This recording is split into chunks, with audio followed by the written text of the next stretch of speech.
Shalom. Ada satu ungkapan yang berkata demikian.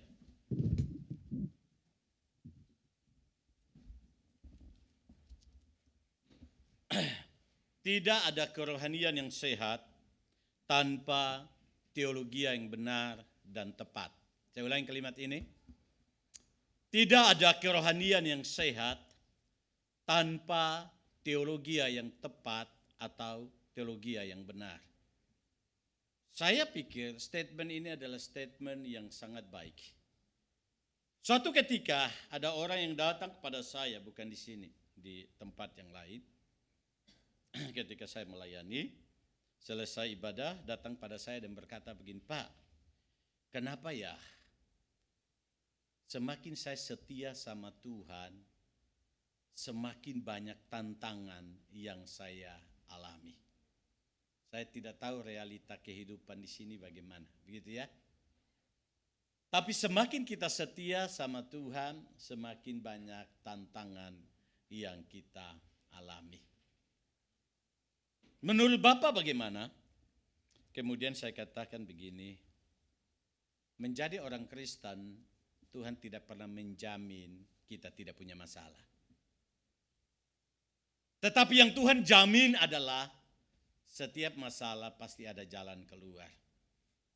Tetapi semakin kita setia sama Tuhan, semakin kita mengalami banyak pergumulan, dan itu tandanya Tuhan sayang sama kita. 1 Petrus berkata bahwa seorang papa yang sayang anaknya, dia tidak mungkin tidak merotani anaknya. Artinya bahwa setiap pergumulan itu sebenarnya mengingatkan sejauh mana posisi kita di hadapan Tuhan. Jadi otomatis semakin kita mengalami banyak pergumulan, semakin Tuhan memurnikan kita.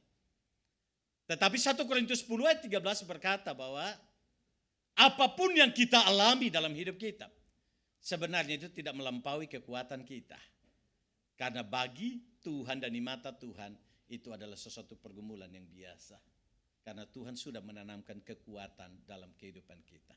Nah, ini semua adalah rangkaian teologi yang bisa membentuk cara pandang kita, sehingga di dalamnya kita tidak melihat suatu pengertian akan Tuhan hanya dari sisi yang timpang.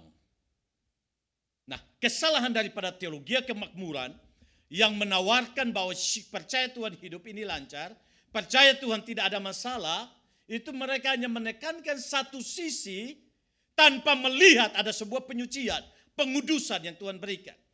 Sehingga akhirnya masuk ke dalam kesesatan, dalam pengajaran-pengajaran seperti itu.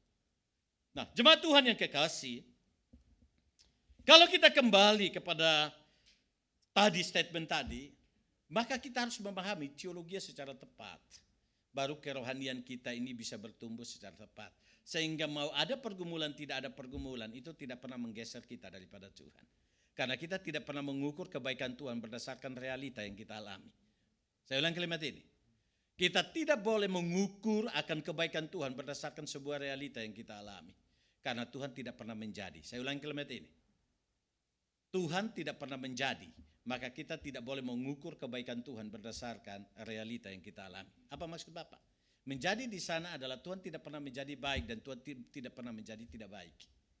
Tetapi totalitasnya adalah kebaikan semata-mata. Artinya bahwa kalau dia mengizinkan sebuah realita dalam kehidupan kita, maka tetap dia baik. Kalau tetap dia baik, berarti dia punya tujuan yang baik buat kita. Sehingga ketika kita mengalami pergumulan, jangan pernah melihat bahwa itu sesuatu yang tidak baik yang Tuhan izinkan dalam kehidupan kita. Nah, mari kita boleh sungguh lagi kembali membaca teks firman Tuhan kita.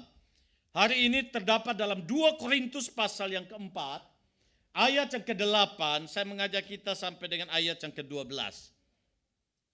Saya minta maaf, itu bukan kesalahan daripada proyektor, itu kesalahan saya. Setelah saya merenungkan, ternyata sebaiknya kita baca sampai dengan ayat yang ke-12. 2 Korintus 4 ayat yang ke-8 sampai dengan ayat yang ke-12. Mari kita baca sama-sama bagian firman Tuhan ini. Saya baca ayat yang ganjil dan jemaat Tuhan membacakan ayat yang genap. Dalam segala hal kami, saya baca ayat yang genap ya. Dalam segala hal kami ditindas, namun tidak terjepit. Kami habis akal, namun tidak putus asa.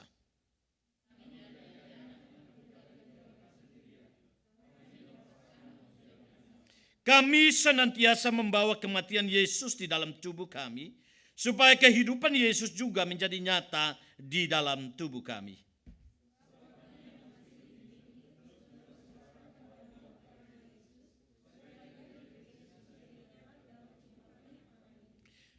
Maka demikianlah maut giat di dalam diri kami, dan hidup giat di dalam kamu.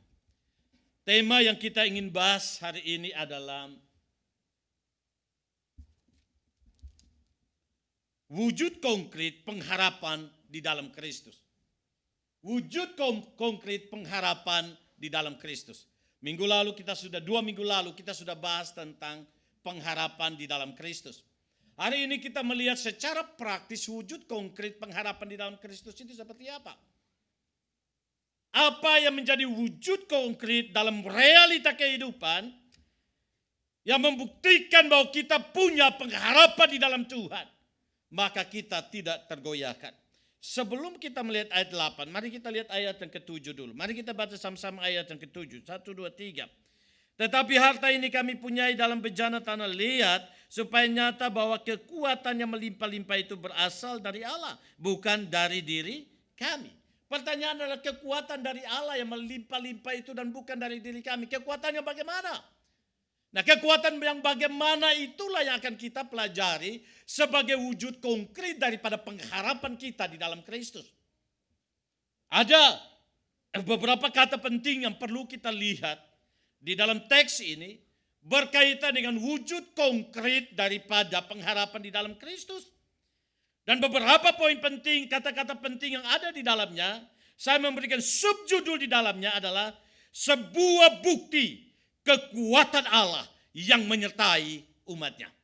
Sebuah bukti kekuatan Allah yang menyertai umatnya. Kekuatan Allah yang menyertai umatnya seperti apa?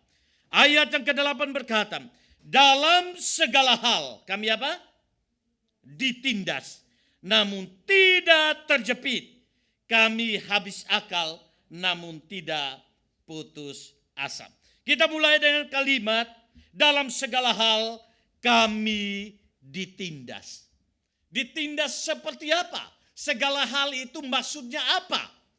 Di sini kalau saudara dan saya memperhatikan, maka kata ditindas di sana dalam bahasa aslinya yang dipakai adalah empati trisomenoi. Empati trisomenoi yang berarti kami ditindas dari luar dan dari dalam. Kami ditekan dari luar dan dari dalam. Segala hal di sini menyangkut pada ditekan dari dalam dan ditekan dari luar. Ditekan dari luar dan ditekan dari dalam. Sehingga walaupun kami ditekan dari luar dan dari dalam, kami tidak terjepit. Kami tidak terjepit. Kata tidak terjepit itu kalau diterjemahkan sebenarnya lebih tepatnya adalah kami selalu ada ruang. Kami selalu ada ruang. Jadi kami ditekan dari luar dan dalam, tetapi kami selalu mempunyai ruang. Kami selalu ada ruang. Konteks apa yang mau dikatakan oleh Paulus di sini? Kalau saudara dan saya memperhatikan akan 2 Korintus pasal 7 ayat 5. Coba kita baca 2 Korintus pasal 7 ayat 5. Mari kita baca sama-sama 2 Korintus 7 ayat 5, 1, 2, 3. Bahkan ketika kami tiba di Makedonia, kami tidak beroleh ketenangan bagi tubuh kami.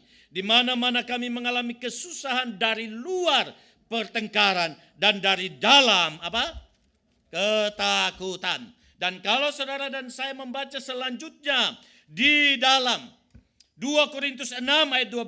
Coba kita baca 2 Korintus 6 ayat 12, sebelahnya aja. 2 Korintus 6 ayat 12.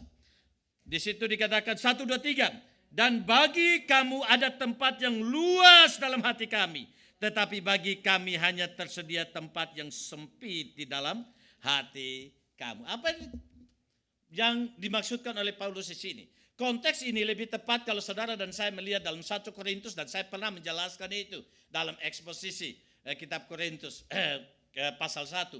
Di sana dikatakan bahwa ketika Paulus dipenjara oleh orang-orang Yahudi dan juga orang Romawi, itu berbicara tentang tekanan daripada di luar. Di mana dari di luar mereka menekan Paulus, menekan Injil dengan membatasi ruang gerak daripada Paulus. Di mana Paulus ditaruh di dalam penjara pada saat itu. Tetapi dari dalam adalah muncul kelompok jemaat Filipi dan juga jemaat Korintus, di mana mereka berusaha untuk menambah beban kehidupan daripada Paulus sendiri. Jadi mereka menambah beban penginjilan daripada Paulus. Kenapa? Mereka berkata begini, kalau Paulus itu adalah seorang rasul dan dia benar-benar adalah pelayan Tuhan, kenapa Tuhan tidak jaga dia? Kenapa Tuhan izinkan dia masuk dalam penjara? Kenapa Tuhan tidak lepaskan dia daripada penjara? Kenapa Tuhan tidak berikan dia hidup yang mulus? Kenapa dia harus masuk dalam penjara? Maka di sana akhirnya banyak kerasulan, orang-orang meragukan kerasulan daripada Paulus. Dan di sanalah banyak orang tidak percaya kepada Paulus dalam pemenjaraan yang ada. Maka Paulus berkata, dari orang yang tidak mengenal Allah, aku ditekan supaya Injil tidak disebarkan. Tetapi dari dalam, aku seakan-akan dipermalukan oleh mereka. Tapi dia lanjutkan, tapi aku tidak pernah terjepit. Artinya apa? Dia mampu melihat di dalam tekanan itu. Perhatikan baik-baik. Dia melihat di dalam tekanan baik dari dalam maupun di luar. Ada sesuatu peluang di sana. Sehingga dia berkata, aku tidak terjepit. Aku selalu ada ruang, ada kesempatan. Dan apa yang dilihat oleh Paulus ketika dia ada dalam tekanan itu. Dia mampu melihat walaupun dia dibatasi. Tapi dia dibawa ke kota Roma. Dan di sana ada kesempatan untuk dia memberitakan Injil di istana kota Roma. Padahal kesempatan itu adalah sebuah kerinduan. Paulus berkali-kali mau rindu untuk datang ke Roma. Tetapi itu tidak terlaksana. Tapi ketika dia ditangkap dan dipenjarakan, dibawa ke kota Roma. Dan di sanalah kaisar daripada Roma, prajurit-prajurit istana, mereka boleh mendengarkan Injil daripada Paulus sendiri. Dan bukan hanya itu saja. Paulus juga berbicara dalam kitab Filipi bahwa oleh karena pemenjaraanku, banyak jemaat yang dimotivasi untuk boleh setia dan giat di dalam pemberitaan Injil. Mari kita melihat kenapa Paulus bisa melihat seperti itu. Dia selalu melihat ada ruang. Dia selalu melihat ada kesempatan. Karena Paulus tidak hanya matanya melihat kepada kesulitan. Matanya tidak hanya melihat kepada tekanan. Matanya tidak melihat hanya kepada penderitaan. Tapi dia tahu di balik setiap penderitaan ada jalan keluar. Di dalam setiap penderitaan ada peluang yang Allah kerjakan di sana. Amin itu. Seringkali kita menjadi lesu. Kita menjadi putus asa, kita menjadi tawar hati, kita mulai lemah lesu di dalam pelayanan. Oleh karena apa? Kita lebih banyak melihat tekanan, kita lebih banyak melihat tantangan, kita lebih banyak melihat pergumulan hidup. Dan di sana akhirnya mata iman kita tidak mampu melihat bahwa ada peluang-peluang anugerah yang Allah sediakan di tengah-tengah tantangan dan tekanan hidup yang ada. Orang Kristen yang sejati ketika matanya tetap memandang kepada Tuhan. Itu sudah kita bahas dalam 2 minggu yang lalu.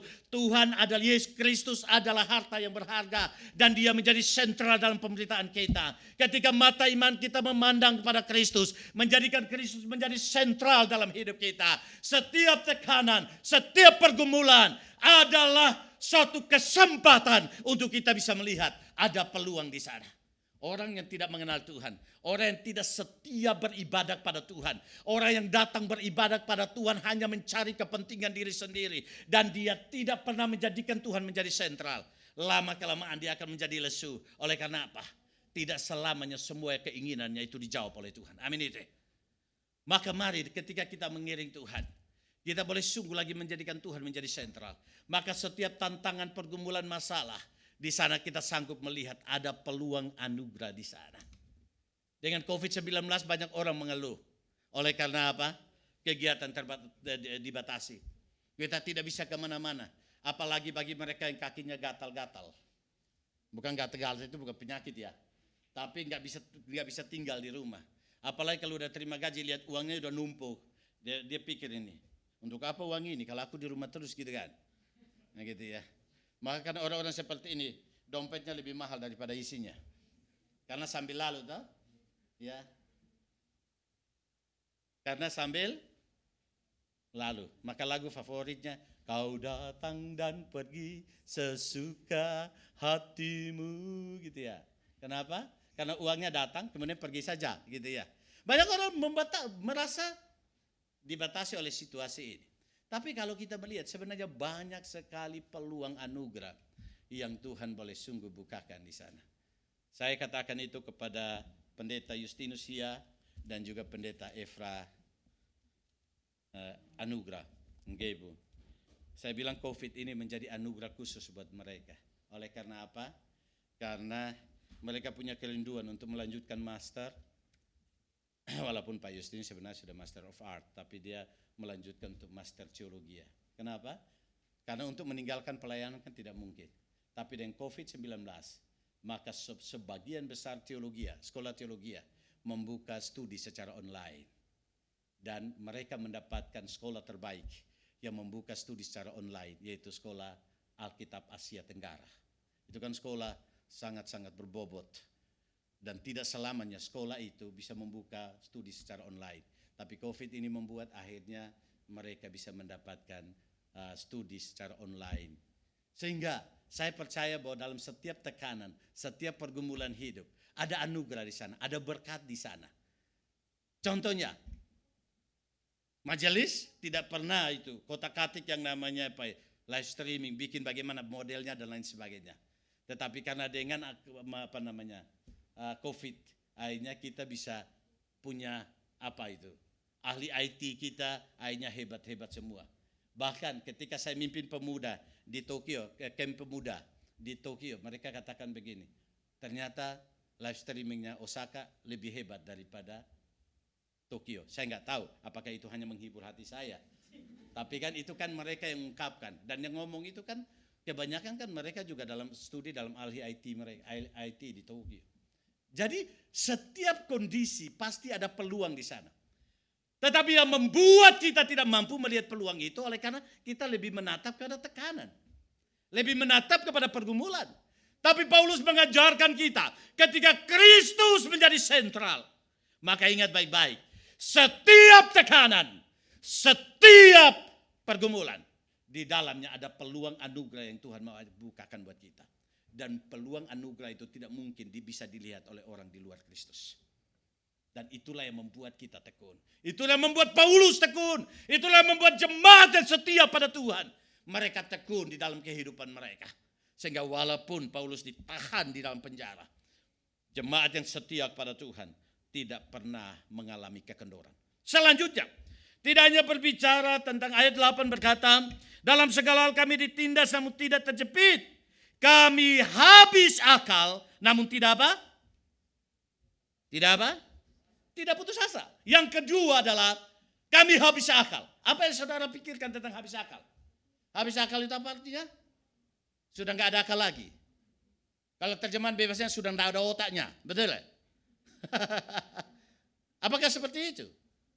Istilah habis akal itu di dalam bahasa aslinya dipakai kata aporomenoi. Aporomenoi itu dapat diartikan sebuah kebingungan karena ketidakpengertian. Ketidakpengertian. Sebuah kebingungan karena ketidakmengertian. Dan itu berkaitan dengan apa? Suatu rencana Tuhan yang tidak bisa dimengerti secara nalar ketika kita melihat satu situasi yang kita hadapi. Nah itu berkaitan dengan kalau saudara dan saya memperhatikan kisah dua orang berjalan ke Emmaus. Di mana ketika Yesus mati kemudian Lukas dan Eklopas berjalan ke Emmaus. Mereka sedang membicarakan tentang guru mereka yang mati. Kemudian mungkin di sana mereka berbicara tentang pengharapan mereka mulai sirna dan lain sebagainya. Mereka mengalami kebingungan yang luar biasa. Tiba-tiba Tuhan datang. Ketika Tuhan datang, Tuhan bertanya kepada mereka, kalian mempercakapkan apa? Kemudian dia berkata begini, tidak tahukah kamu tentang Yesus orang Nazaret itu? Kemudian di sana Tuhan mulai mengajarkan mereka tentang dengan perjanjian lama, perjanjian baru. Di sana mereka bingung luar biasa. Nah, kebingungan mereka itulah yang disebut dengan kata aporemeno ini. Mereka nggak mengerti apa-apa. Kenapa kok Yesus yang kami harapkan itu kok mati? Itu kan menjadi sebuah ketidakmengertian, betul? Kenapa dia berjanji memulihkan Israel? Kenapa dia tidak memulihkan Israel? Jadi konteksnya di sana ada sebuah kebingungan yang luar biasa. Dan tidak hanya berbicara tentang itu. Tapi kisah di mana tuh ketika murid-murid makan dengan Tuhan Yesus dan Tuhan Yesus berkata begini. Di antara kalian yang makan denganku hari ini. Ada seseorang yang akan menyerahkan aku. Dia yang mencelupkan jarinya ke dalam pinggan. Bersama dengan aku. Dialah yang menyerahkan aku. Kemudian murid-murid mulai bertanya, siapakah dia? Siapakah dia? Siapakah dia? Mereka kan nggak ngerti. Nah, situasi ketidakmengertian di sanalah itu yang disebut dengan habis akal atau apormenoi. Jadi konteks di sini artinya ketika pengikut Kristus, orang percaya, Paulus sendiri ketika menghadapi situasi-situasi yang Tuhan perhadapkan kepadanya, ada saatnya di mana dia tidak mengerti. Dia tidak bisa lagi menakar dengan nalar. Kenapa situasi-situasi ini dialami? Tetapi walaupun demikian, ayat yang ke-8 di sana berkata bahwa namun tidak putus asa. Sehingga walaupun saya tidak mendapatkan jawaban kenapa Tuhan melakukan ini, tapi itu tidak pernah membawa saya kepada keputusasaan. Kenapa? Karena dia tetap memahami, walaupun saya tidak mengerti, tetapi hidup saya tetap ada dalam genggaman Tuhan. Dan Tuhan tidak pernah salah merendah hidup saya. Maka di sini rencana Tuhan seringkali kita tidak mengerti. Apalagi dengan peristiwa yang baru-baru G3 alami. Betul? Seandainya pendeta Sebastian tidak memiliki sebuah teologi yang benar. Dia akan berkata kepada Tuhan dan berkata begini, Tuhan, kenapa engkau tidak peduli dengan istri saya? Peristiwa yang pertama yang bisa dituntut pada Tuhan. Tuhan, bukankah saya pergi melayani di Osaka? Saya berdoa, saya sampaikan firman Tuhan. Saya pimpin seminar. Seminarnya bukan seminar apa lagi, misi lagi. Betul ya? Bahkan saya harus melayani ke Kobe. Dan istri saya bukan pergi belanja. Tapi istri saya sedang membawa 2 anak. Dan mereka pergi melayani di Nagoya. Melayani Bu Tuhan. Kenapa Tuhan mengizinkan hal yang tragis itu? Pertanyaan-pertanyaan ini adalah pertanyaan yang membuat kita akhirnya berpikir. Apa maksud Tuhan di sini? Kadang kita akan berhadapan dengan misteri-misteri seperti ini. Tapi kita bersyukur. Pendeta Sebastian memberikan sebuah kesaksian yang indah. Dia katakan begini, perhatikan ini baik-baik dalam kebaktian penghiburan. Aku tahu dalam menjalani hidup ini. Aku menjalani hidup ini bukan karena kebenaranku, tetapi kebenaran Tuhan. Dan apapun yang Tuhan kerjakan dalam hidupku dan keluargaku, itu adalah kebenaran Tuhan yang patut saya taati. Bukankah kalimat yang dahsyat, bukan? Maka kita memahami, kalau kita berada dalam kondisi seperti ini, saya menatap akan pendeta Sebastian, dan saya berbicara dalam hati saya. Ketika dia menitikan air mata dan kami ketemu tanggal 30 itu, malam itu. Saya berkata dalam hati saya, Tuhan, kalau aku berada dalam posisi dia, istriku yang saya cintai, Tuhan ambil dalam kondisi yang tragis seperti ini, mampukah saya bertahan dalam iman saya? Tuhan tahu saya seorang rasional yang seringkali mempertanyakan sesuatu ketika merenungkan firman. Bisa saja saya mempertanyakan keadilan-Mu. Bisa saja saya mempertanyakan akan kasih-Mu. Dan bukankah kita juga mengalami situasi-situasi seperti itu? Ketika kita tidak mengerti, kita mulai putus asa, tawar hati dan lain sebagainya. Tetapi di sini Paulus katakan, kami tidak putus asa. Amin itu ya. Kenapa? Karena batok kepala ini tidak bisa menyimpan, bisa mengerti misteri Allah yang besar. Dia Allah yang di luar daripada ciptaan. Dia Allah yang alfa dan omega. Dia Allah yang rencananya kekal dari kekal. Yang tidak dibatasi oleh apapun juga. Tidak mungkin saya mengerti semuanya dalam momen saat ini yang saya jalani. Tapi saya katakan pada pendeta Sebastian, bahwa saya katakan bahwa ada saatnya di mana kita akan mengerti. Dalam saya menyampaikan firman Tuhan, saya katakan bahwa memang GE3 harus mencatat ini menjadi sebuah goresan sejarah. Ada seorang hamba Tuhan yang bukan orang Indonesia, yang mempertaruhkan hidupnya bagi orang Indonesia dan Jepang. Dan akhirnya dia menuju pada kesetiaannya kepada Tuhan dan membuktikan dengan mati dalam Tuhan. Tapi mungkin saat ini kita tidak mengerti. Anak-anak masih kecil, kita tidak mengerti. Tapi percayalah bahwa dalam perjalanan hidup kita, kita akan mengerti kenapa Tuhan melakukan ini. Hanya satu, kita tunduk sama Tuhan dan setia melayani Tuhan. Karena Allah tidak pernah merancang kehancuran buat kita, untuk masa depan kita. Tapi dia tetap merancang damai sejahtera buat kita. Yang selanjutnya, dia tidak hanya berkata bahwa kami ditindas tapi tidak terjepit. Kami habis akal tapi tidak putus asa. Ayat 9 berkata, kami dianiaya namun tidak apa? Tidak ditinggalkan sendirian. Kata dianiaya itu dalam bahasa asli dipakai kata diakomenoi. Kata diakomenoi itu sebenarnya tidak langsung diterjemahkan dianiaya. Tetapi di situ dikatakan bahwa dianiaya dan dikejar-kejar. Dikejar-kejar. Dengan tekanan, dengan penderitaan, bahkan mau dimusnahkan. Itu kata yang dipakai oleh kata diakomenoi. Dikejar-kejar untuk dianiaya dan dimusnahkan. Tetapi di situ dia katakan apa? Kami tidak ditinggalkan apa? Sendirian. Nah, kata diakomenoi itu sebenarnya diangkat oleh Paulus dalam latar belakang dia. Istilah dikejar-kejar. Kenapa? Sebelum dia percaya Tuhan, dia adalah seorang pribadi yang suka kejar-kejar orang Kristen. Mau bunuh orang Kristen. Dan istilah dia mengejar-ngejar orang Kristen untuk dibunuh itu kata yang dipakai itu ini. Dia mengejar orang Kristen untuk dianiaya. Maka dia masuk ke kota Damsyik untuk mengejar orang Kristen dan menganiaya orang Kristen. Dan dia berkata itulah yang kami alami ketika kami percaya Tuhan. Kemanapun kami pergi, kami mau dianiaya, kami mau dimusnahkan. Tetapi kami yakin kami tidak disendirian. Amin itu ya. Kenapa? Tuhan tidak pernah meninggalkan kita.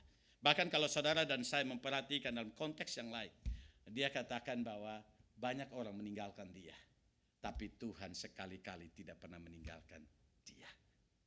Jadi di sini kita melihat, apapun masalahmu, apapun pergumulanmu, ingat baik-baik Tuhan tidak pernah meninggalkan kita. Amin ya. Ketika ada bisikan berkata, lu sendiri loh. Nggak ada lagi yang bisa menemanimu. Nggak ada lagi yang bisa menghiburmu. Saya yakin itu perkataan setan. Maka thinking itu dalam nama Tuhan Yesus. Apalagi kalau ada orang datang bilang, oh lu sendiri nggak punya pengharapan. Itu pasti dia dari setan. Diutus oleh setan. Thinking dia dalam nama Tuhan Yesus Kristus. Betul ya? Kenapa? Karena Tuhan tidak pernah meninggalkan kita sendirian. Dia selalu. Maka Mazmur 121 berkata, dia tidak pernah tertidur dan dia tidak pernah mengantuk. Dia menjaga kita, dia melindungi kita, masuk keluar kita. Nah, kemudian kalimat selanjutnya di situ dikatakan bahwa kami dihempaskan, ayat 9. Kami dihempaskan namun apa? Tidak apa? Tidak binasa. Kami dihempaskan namun tidak binasa. Istilah dihempaskan. Apa yang saudara mengerti tentang dihempaskan? Hempaskan itu apa? Apa? Udah ngomongnya kencang apa? Dicampakkan. Campakkan mana? Kau campakkan diriku. Gitu ya. Apa itu dihempaskan? Dihempaskan itu dari kata balomenoi. Balomenoi itu artinya dibanting ke bawah atau dilemparkan ke bawah. Dan itu dilukiskan dengan pohon yang ditebang kemudian jatuh ke bawah. Atau rumah yang dihancurkan rata bersih. Itu kata yang dipakai itu adalah balomenoi. Jadi maksudnya adalah ketika Paulus setia memberitakan Injil, banyak orang yang mau menjatuhkan dia, yang mau menggagalkan rencana pemberitaan Injil. Tetapi di sana ayat 9 berkata, kami dihempaskan namun tidak apa? Tidak binasa. Jadi dihempaskan ini mau dimatikan. Dan otomatis mati ujung itu kan dikuburin gitu ya. Tetapi dikatakan kami tidak binasa. Apa istilah dan apa yang saudara mengerti tentang tidak binasa? Tidak binasa itu kalau dalam terjemahan aslinya itu artinya kami masih ada. Orang berusaha untuk meniadakan kami. Pohon kan ada kemudian dipotong, tumbang, mati, selesai itu kan keberadaannya. Tetapi dia mengatakan begini, kami mau dimusnahkan, kami mau ditiadakan dan lain sebagainya. Tetapi kami tidak binasa, kami masih ada. Artinya apa? Tidak akan mungkin dimusnahkan kalau Tuhan tidak kehendaki. Betul ya? Maka ini menjadi sesuatu kekuatan buat kita. Jadi ada perkenanan Allah yang menyertai kita, yang menopang kita dalam segala hal. Maka ini menjadi sebuah bukti konkret daripada pengharapan kepada Kristus. Mari kita boleh sungguh lagi kembali melihat. Saya sudah menjelaskan bahwa kita adalah bejana tanah liat yang rapuh, yang mudah rusak. Tetapi di dalam kita ada namanya harta yang berharga, yaitu Kristus. Sehingga di sini Paulus mau melukiskan begini. Ditindas, habis akal, dianiaya, dihempaskan. Itu berkaitan dengan karakter daripada bejana tanah liat. Yang mudah ditindas, mudah habis akal, mudah dianiaya, mudah dihempaskan. Tetapi bagaimana dengan Kristus yang adalah harta? Di sana dia lukiskan dengan tidak terjepit, tidak putus asa, tidak ditinggalkan, tidak pernah apa? Binasa. Semuanya itu adalah karakter daripada harta yang berharga. Kristus itu sendiri. Maka ketika dia berkata tidak terjepit bukan karena dia. Karena namanya bejana, mudah jatuh, mudah rusak. Betul? Namanya bejana, dia terbatas, maka mudah habis akal. Nah selesai. Bahkan di sana dikatakan mudah binasa. Tidak ada lagi. Kalau tidak dibutuhkan sudah dipecahkan itu, tidak ada lagi. Tapi ketika dia berkata kami tidak binasa, bukan karena bejana itu, tetapi karena Kristus yang ada di dalam bejana itu. Ini satu ungkapan yang membuat kita untuk boleh sungguh berdiri teguh. Bahwa tantangan apapun, masalah apapun, pergumulan apapun, tidak akan memisahkan kita daripada kasih Allah. Tidak akan membuang kita daripada kasih Allah. Karena kita memahami, sekali Allah mengasihi kita, kasihnya kekal buat kita. Maka Paulus berkata, apa yang bisa memisahkan kita daripada kasih Allah? Mautkah? Penderitaankah? Kemiskinankah? Tekanankah? Pedangkah? Bahkan maut sekalipun tidak dapat memisahkan kita daripada kasih Allah. Rumah tangga bisa dipisahkan oleh maut. Amin itu. Tetapi kasih Kristus tidak akan pernah dipisahkan oleh maut sekalipun. Karena pergumulan paling besar kita adalah kematian atau maut itu sendiri. Tetapi itu pun tidak akan pernah bisa memisahkan kita daripada kasih Allah. Bukan karena kita, tetapi karena Kristus yang adalah harta yang berharga di dalam kita. Yang adalah bejana tanah liat yang rapuh itu sendiri. Setelah saudara dan saya mengerti ini, maka kita masuk ke dalam poin yang berikut. Poin yang berikut yang perlu kita lihat di sini adalah bukti konkret daripada pengharapan pada Kristus, yaitu Allah sendiri membuktikan, menopang, menyertai umatnya. Tetapi selanjutnya pun umatnya ketika merasakan penyertaan Tuhan, merasakan akan kasih setia Tuhan yang tidak pudar dalam hidup mereka. Maka di sana ayat yang ke-10 dan ayat 12 itu berbicara tentang kehidupan orang percaya yang senantiasa mencerminkan kematian dan kehidupan daripada Kristus sendiri. Saya ulangi lagi. Ketika orang mulai memahami poin yang pertama, maka orang percaya itu akan membawa kehidupan, kematian dan kebangkitan Kristus dan kehidupan Kristus ada di dalam seluruh kehidupannya. Nah, jemaat Tuhan yang kekasih, seringkali kita menyanyikan lagu, ku mau sepertimu Yesus purnakan. Jangan malu-malu lah nyanyi buat Tuhan. Daripada saya nyanyi terus sendiri nanti ada yang nangis, kan susah jadinya. Coba kita nyanyi. Ku mau sepertimu Yesus, disempurnakan selalu. Stop. Bagaimana kita bisa disempurnakan kalau kita mau sama dengan Kristus? Bagaimana caranya? Ini punya saya. Baik. Bagaimana caranya disempurnakan? Hanya disempurnakan dengan cara kita membawa kematian dan kebangkitan Kristus dimanapun kita berada. Tapi banyak orang ketika menyanyikan ini, ku mau sepertimu Yesus, kalau dia melihat Tuhan bikin mujizat yang hebat, dia berdoa langsung semua yang dia minta Tuhan kasih. maka dia akan berkata, angkat tinggi dan berkata, aku mau sepertimu Yesus. Tetapi jika dia doa, Tuhan tidak jawab, hidupnya penuh dengan pergumulan, dapatkah dia menyanyi, aku mau sepertimu Yesus? Ataukah mungkin Tuhan menghadapkan dia dengan satu pilihan, harus mati di dalam Kristus? Dapatkah dia berkata, aku mau sepertimu Yesus? Belum tentu dia menyanyikan pujian ini. Maka ada orang yang berkata begini, kalau Yesus bikin mujizat, maka mungkin masih pasti banyak orang akan menyanyi, aku mau sepertimu Yesus. Tetapi Tuhan panggil untuk menyerahkan hidupmu bagi Tuhan. Mungkin dari sebagian banyak, hanya setengah yang mungkin nyanyi ini, aku mau sepertimu Yesus. Tetapi Tuhan membawa supaya menantang kita untuk boleh memberikan hidup, melayani Tuhan dengan seluruh totalitas hidup kita. Mungkin saja sebagai misionaris ke Afghanistan. Belum tentu semua nyanyi, ku mau sepertimu Yesus. Mungkin lagunya ubah, dia sepertimu Yesus. Tunjukin kemana? Neneknya, kakeknya, udah tua, udahlah cepat saja. Gitu ya. Tetapi di sini kita melihat kita harus membawa kehidupan Kristus. Pertanyaannya adalah begini. Membawa kehidupan Kristus dan kematian Kristus dalam kehidupan kita itu seperti apa? Mari kita lihat ayat yang 10. Kita baca sama-sama ayat 10. 1, 2, 3. Kami senantiasa membawa apa? Kematian Yesus di dalam tubuh kami, supaya kehidupan Yesus juga menjadi nyata di dalam tubuh kami. Nah, apa yang saudara mengerti tentang kata kematian di sini? Kalau ditanya kematian itu apa? Ya mati, betul ya? Apakah kata kematian di sini betul-betul adalah mati?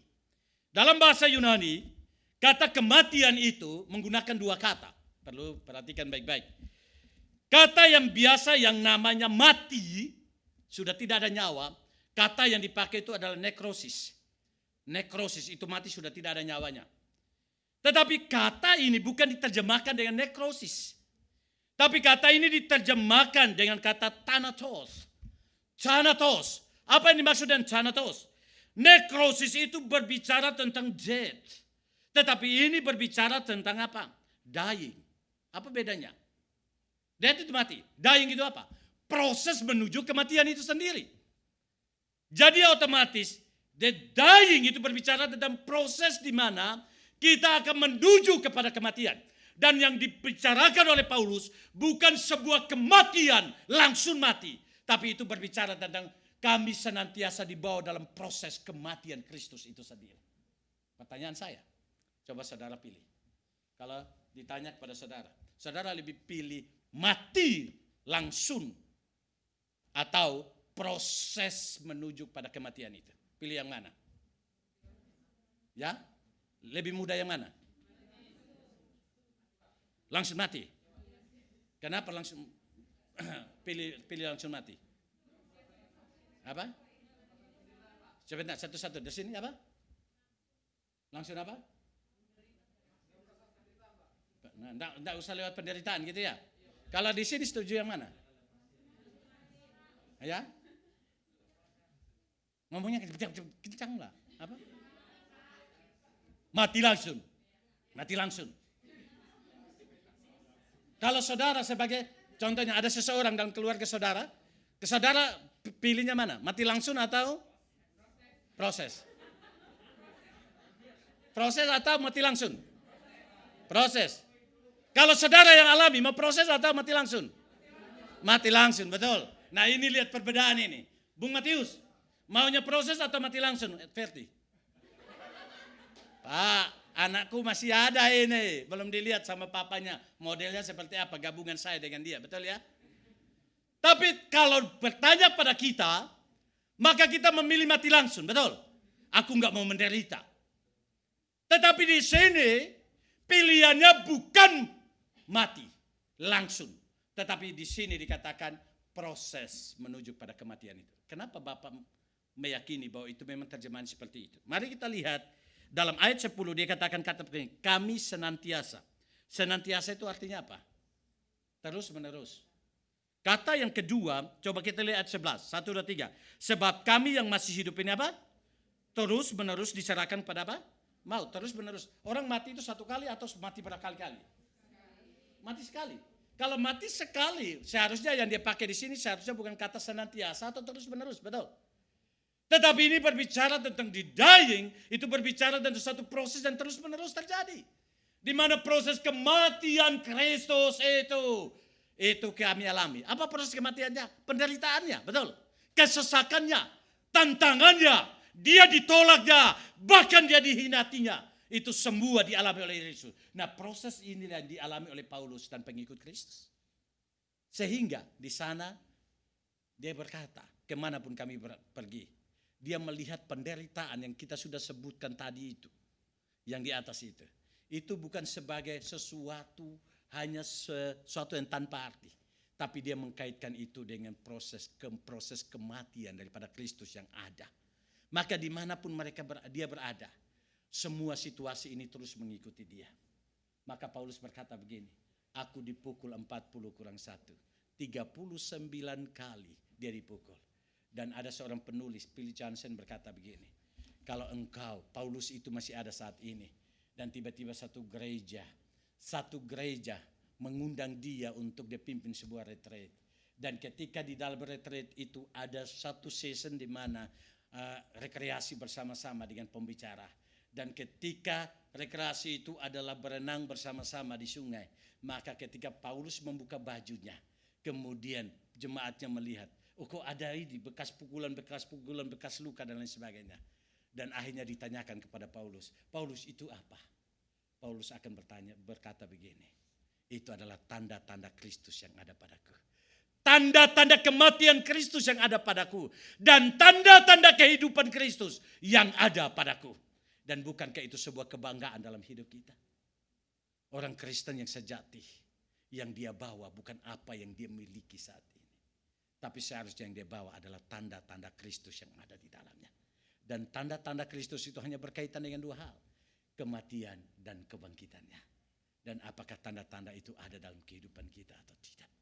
Dan selanjutnya, kalau saudara dan saya membaca lagi, ayat yang ke-11 berkata, sebab kami yang masih hidup ini terus menerus diserahkan kepada maut. Karena Yesus, supaya juga hidup Yesus menjadi nyata di dalam tubuh kami yang fana ini. Dia berkata bahwa kami senantiasa diserahkan pada maut karena Yesus, supaya juga hidup Yesus menjadi nyata di dalam kehidupan kami. Apa yang maksud di sini? Paulus sendiri mengakui bahwa melayani Tuhan itu tidak gampang. Setiap orang yang setia melayani Tuhan harus siap masuk ke dalam proses kematian itu sendiri. Karena dia berada di dalam dunia yang pasti menolak Kristus itu sendiri. Ketika dunia didatangkan kebenaran, dunia tidak akan mungkin mau menerima kebenaran. Karena kebenaran itu membongkar kegelapan yang ada dalam dunia. Kebenaran itu membongkar keberadaan daripada dunia. Maka di sana dunia tidak akan pernah setuju dengan kebenaran yang disampaikan oleh Injil itu sendiri. Maka jangan heran kalau di dalam anggota legislatif atau anggota DPR dan lain sebagainya ada seseorang yang mau berbicara tentang kebenaran, pasti akan diredam oleh banyak orang. Betul ya? Maka itulah tantangannya, itulah kekristenan, itulah pelayan Tuhan. Maka saya tidak akan pernah meyakini kalau seorang hamba Tuhan yang bicara kebenaran dia diterima oleh semua orang, semua jemaat, belum tentu. Kecuali kalau semua jemaat itu sudah sungguh-sungguh dewasa luar biasa, betul? Itu pun saya percaya di dalamnya pun masih ada pro dan kontra di dalamnya. Kenapa? Karena kebenaran itu tidak mungkin diterima. Contohnya saja kan saya pernah kasih contoh kan? Ketika seseorang datang, dia sudah taksil yang orang itu ya. Dia datang kemudian dia bilang begini, ya permisi ya, aku selama ini sih sudah mendoakan kamu. Saya nggak tahu kamu menyadari perasaanku apa tidak. Tapi ya saya menggumuli di hadapan Tuhan karena aku tahu kamu dari Tuhan, maka aku harus minta duluan pada Tuhan. Dan aku yakin kamu adalah yang diberikan Tuhan padaku. Tapi ketika dia ngomong begitu, ceweknya bilang begini, aku nggak punya perasaan sama kamu. Sakit apa enggak? Sakit. Enggak ya? Enggak berarti enggak cinta itu. Berarti omong kosong dia itu. Iya. Langsung. Minta maaf ya. GR banget lu. Aku enggak cinta kamu. Aku enggak punya perasaan apa-apa sama kamu. Langsung saya kira tadi bilang apa? Tunggu ya, kutikam kau nanti. Tidak tahu dari suku mana ini gitu ya. Kutikam kau itu ya. Padahal sebenarnya yang diungkapkan oleh cewek itu kan kebenaran apa enggak? Kebenaran bukan? Oh dia tidak cinta ya, dia bilang tidak cinta. Mau terima cinta yang palsu? Mau? Dia tidak cinta tapi dia bilang cinta untuk menyenangkanmu. Betul ya? Kalau dia bilang tidak cinta, ya puji Tuhan. Artinya dia jujur, betul? Iya kan? Ini kan kebenaran. Walaupun kebenaran itu menyakitkan, betul? Menyakitkan apa enggak? Yang punya pengalaman ditolak angkat tangan. Saya tanya. Bung Matius, Boston ditolak ya? Ya coba yang angkat tangan yang pernah ditolak. Sakit apa enggak? Udah, enggak usah pura-pura enggak pernah ditolak. Dilihat dari mukanya aja kelihatan kata T kok. Iya. Ya. Ditolak itu kan sakit. Tapi ketika dia bilang tidak, itu kan otomatis itu kebenaran. Kebenaran tidak mungkin disukai walaupun itu menyakitkan. Karena itu menyakitkan. Begitupun Injil. Maka Paulus berkata, aku senantiasa diserahkan kepada maut itu sendiri. Tetapi dia tidak peduli. Asalkan hidup itu terjadi pada kami. Dan di sana dikatakan, sebab kami yang masih hidup ini terus menerus diserahkan pada maut karena Yesus. Supaya menjadi nyata di dalam tubuh kami yang fana ini. Juga hidup Yesus menjadi nyata di dalam tubuh kami yang fana ini. Ayat 12, ini ayat terakhir. Berkata begini. Maka demikianlah maut giat di dalam diri kami dan hidup giat di dalam kami. Coba sesuatu statement yang luar biasa. Dia berkata, biarlah maut giat di dalam kami. Maut itu adalah proses kematian ya, bukan kematian. Karena kata itu tetap dipakai. Kata Thanatos itu dipakai di sini. Maut giat di dalam kami, tapi hidup giat di dalam kamu. Apa hidup? Zoe. Jadi dalam hidup itu ada dua kata. Satu bios dan satu zoe. Yang dimaksud di sini zoe itu hidup kekal. Bios itu hidup jasmani. Tetapi zoe itu adalah hidup kekal. Biarlah zoe itu hidup di dalam kamu. Apa statementnya? Biar aku menderita. Biar aku diproses. Biar aku ditekan. Biar aku ditindas. Biar aku habis akal. Biar aku harus mengalami semua penderitaan itu. Asalkan kamu menerima keselamatan.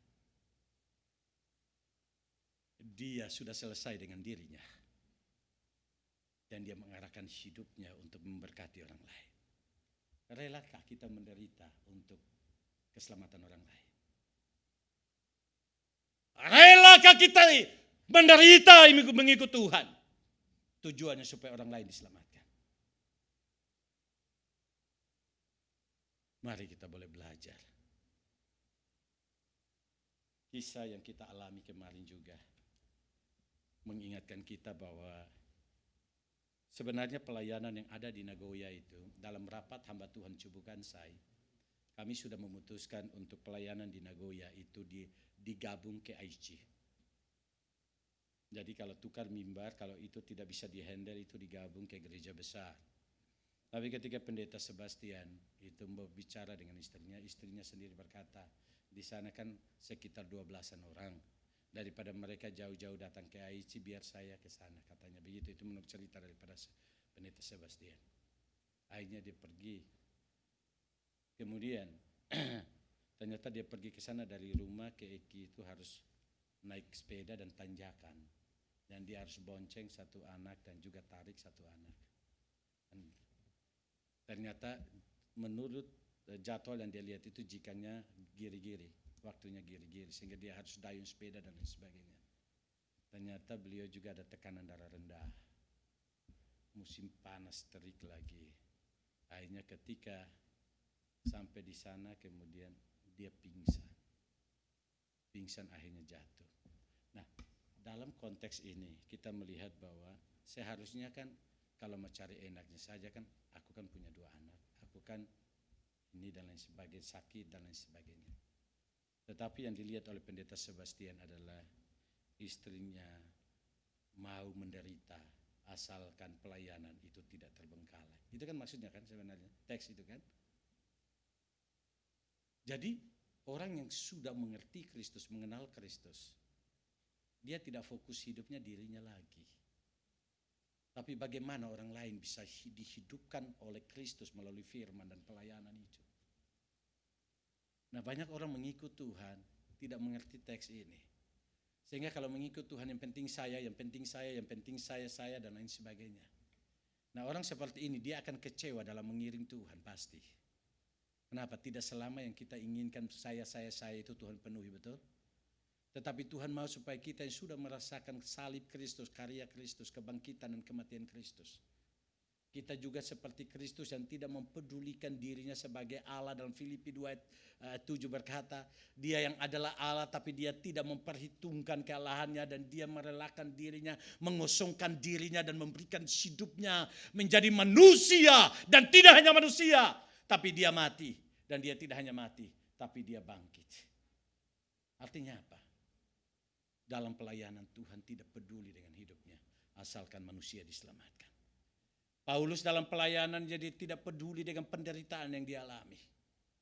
Proses kematian yang dia harus tanggung. Asalkan jemaat dihidupkan dalam kehidupan mereka. Itulah yang harus menjadi statement kita. Maka orang seperti ini adalah orang yang dewasa dan menjadi orang Kristen yang sungguh-sungguh. Kalau orang Kristen itu hanya mencari apa yang dia mau datang kepada Tuhan, apa yang dia mau. Saya percaya satu kali kelak dia akan mundur, dia akan kecewa dan dia akan tawar hati. Dan akhirnya ujung-ujungnya dia tidak akan menjadi orang Kristen. Dia mungkin pindah agama. Kenapa? Karena yang Tuhan mau adalah bukan kita, tapi Kristus yang harus diutamakan dalam hidup kita. Dan itulah yang menjadi statement daripada Paulus. Sehingga walaupun dalam penderitaan, dalam kesengsaraan, dalam masalah apapun juga, dia tetap setia kepada Tuhan. Mari kita bersungguh lagi belajar untuk mengerti bagian ini. Bahwa ini adalah wujud konkret. Tuhan sudah menjadi harta yang berharga menopang kita dalam segala situasi yang kita alami. Tapi selanjutnya kita juga harus menyerahkan hidup kita untuk terus setia dan menjadi berkat bagi orang lain. Saya tutup dengan kisah daripada Mother Teresa. Ada seorang hamba Tuhan yang dipakai oleh Tuhan untuk melayani, mengambil studi masternya di India. Dan ketika dia menuju ke India di kota Bombay, dia melihat kota Bombay itu ternyata, mungkin teman-teman di sini ada yang pernah ke sana. Ternyata di sana kotornya di mana-mana dan juga lalat dan lain sebagainya di mana-mana. Kemudian dia menyewa satu hotel dan ketika dia tinggal di hotel itu ternyata di sana pun ada lalat dan lain sebagainya. Dia mau makan luar biasa. Kemudian terbersit pikirannya. Terbersit dalam pikirannya, gimana dengan kalau kota Bombay seperti ini saja, bagaimana dengan kota Kalkuta? Tahu Kalkuta ya? Gak pernah dengar kata kota ini. Tapi kalau saya bicara, saya akan menyebutkan satu tokoh ini pasti saudara tahu, Mother Teresa. Di Kalkuta lah dia menyerahkan hidup totalitasnya. Kalau di sini saja kotor demikian, bagaimana dengan Kalkuta? Dan dia akhirnya bertanya kepada guide pada saat itu. Dan guide itu menjelaskan, Pak, anda usah ke sana. Kalau Bapak mau masuk ke sana saja udah muntah pasti. Belum masuk ke sana saja udah muntah. Dan dia melihat bagaimana Mother Teresa harus meninggalkan akan sekolah yang begitu ditata dengan baik. Tempat biara yang ditata dengan baik. Dan dia harus keluar dan menyerahkan semua, boleh dikatakan mahkota yang ada pada dia. Dan dia rela hidup bersama-sama dengan orang-orang yang menderita. Ini adalah orang yang harus selesai dengan dirinya. Orang yang tidak lagi memandang diri menjadi pusat, tetapi pekerjaan Tuhan harus menjadi pusat dalam hidupnya. Maka dia rela memberikan hidupnya untuk menyenangkan Tuhan dan menghidupi orang lain. Sekali lagi orang Manado yang ada di sini yang sebentar lagi mau pulang, teman-teman Fujipang. Teman-teman Manado punya satu statement yang sangat indah. Sito, Timoto. Memanusiakan apa? Manusia. Ini statement yang sebenarnya dasarnya dari sini. Aku bisa memanusiakan manusia kalau aku sudah selesai dengan diri saya. Sehingga akhirnya saya bisa menghidupi orang lain untuk menjadikan orang lain menjadi manusia. Bukan berarti dulu orang itu bukan manusia, tapi menjadikan orang lain itu berarti, betul ya? menjadikan orang lain itu maju, menjadikan orang lain itu bisa menikmati hidup sebagaimana kita menikmati hidup. Dan kalau saudara dan saya punya statement itu, tapi kalau kita tidak melakukan firman Tuhan ini, slogan itu hanya tinggal sebagai sebuah slogan, tapi tidak akan pernah bermakna dalam hidup kita. Saya percaya bahwa Samratulangi menetapkan slogan ini, tujuannya hanya untuk satu, supaya Manado punya nilai kemanusiaan yang sangat hebat. Betul ya? Dan itu juga menjadi tantangan. Dan saya percaya Samratulangi adalah seorang yang sungguh tahu tentang kebenaran ini. Maka dia menetapkan tentang kondisi ini secara baik. Apa itu? Bandara Manado apa? Samratulangi.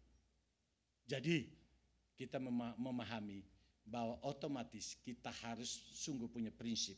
Hidup tidak boleh berhenti di kita, tapi hidup untuk menghidupi orang lain. Itu harus menjadi prinsip dalam kehidupan kita. Mari kita tunduk kepala dan kita berdoa.